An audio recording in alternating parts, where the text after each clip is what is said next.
जब एक स्वतंत्रता सेनानी के बारे में कोई भी प्रतिनिधि महोदय नहीं सोच पाते हैं और जो प्रतिनिधि महोदय जीते हुए नहीं हैं वो इस कार्य कर को दिखाते हैं, इस कार्य को करके दिखाते हैं, आपके लिए कितना शर्म की बात है। इलेक्शन के समय कितने बड़े वादे करते हैं और इलेक्शन के समय आप वादा भूल जाते हैं। जो देश के लिए शहीद हुए थे उनको भूल जाते हैं। अनावरण होता है जमुई विधानसभा क्षेत्र में मांगो बंदर पंचायत में जो भी प्रतिनिधि महोदय आते हैं तो पहले जगदीश लोहार जी के प्रतिमा के पास जाते हैं और माथा टेक कर उनसे आशीर्वाद लेने का काम करते हैं। कितने विधायक आए, कितने सांसद महोदय गए, लेकिन किन्हीं के मन में यह जरा सा भी विचार नहीं हुआ जो सेना हमारे देश के लिए कुर्बान हो गए, वो सेना 10,000 इनामी थे, वो सेना उनके घर को नीलाम कर दिया गया। वही स्वतंत्रता सेनानी जगदीश लोहार का के बारे में हम आपको जानकारी दे रहे हैं।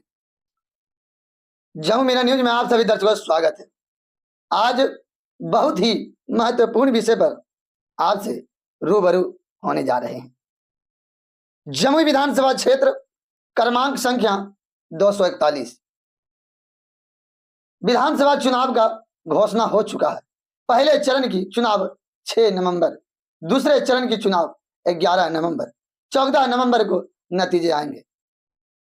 स्वतंत्रता सेनानी जगदीश लोहार जी का प्रतिमा अब अनावरण, उनके प्रतिमा को जो है स्थापित करने का काम किए हैं जमुई विधानसभा क्षेत्र के निर्दलीय भावी उम्मीदवार, उनका नाम है खोखन सिंह।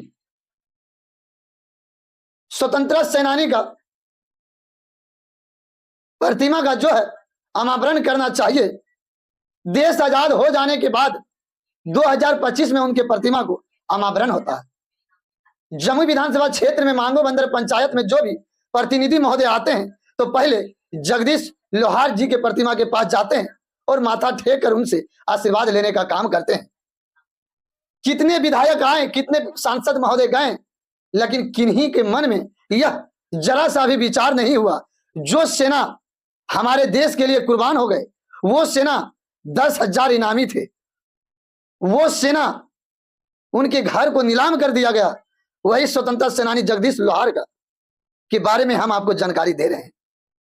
जब एक स्वतंत्रता सेनानी के बारे में कोई भी प्रतिनिधि महोदय नहीं सोच पाते हैं और जो प्रतिनिधि महोदय जीते हुए नहीं हैं वो इस कार्य कर को दिखाते हैं, इस कार्य को करके दिखाते हैं, आपके लिए कितना शर्म की बात है।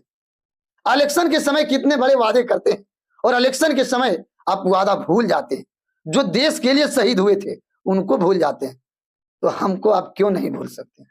सवाल यह है, विकास, शिक्षा, रोजगार और जीवन पर क्यों नहीं चर्चा होता।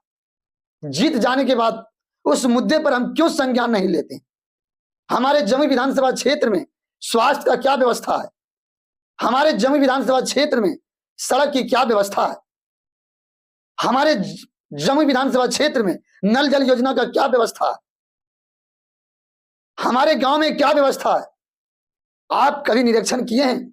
जमुई जिला के शिक्षा पदाधिकारी हो या कोई भी पद पर बैठे हुए पदाधिकारी महोदय हो, आपसे आग्रह है कि अपने विभाग में खुद से झांक कर देखें कि हमारे विभाग में क्या खूबी है, क्या खूबियां हैं, हमारे विभाग में क्या उचित व्यवस्था होना चाहिए, जो कि अभी तक हम उचित व्यवस्था क्यों नहीं कर पाए। कारण क्या है, असली वजह क्या है, हमारे जमुई विधानसभा क्षेत्र की जनता का क्या मांग है, उस मांग पर हम क्यों खड़ा नहीं उतर पाते हैं। कारण क्या है, समस्या का समाधान क्यों नहीं हो पा रहा।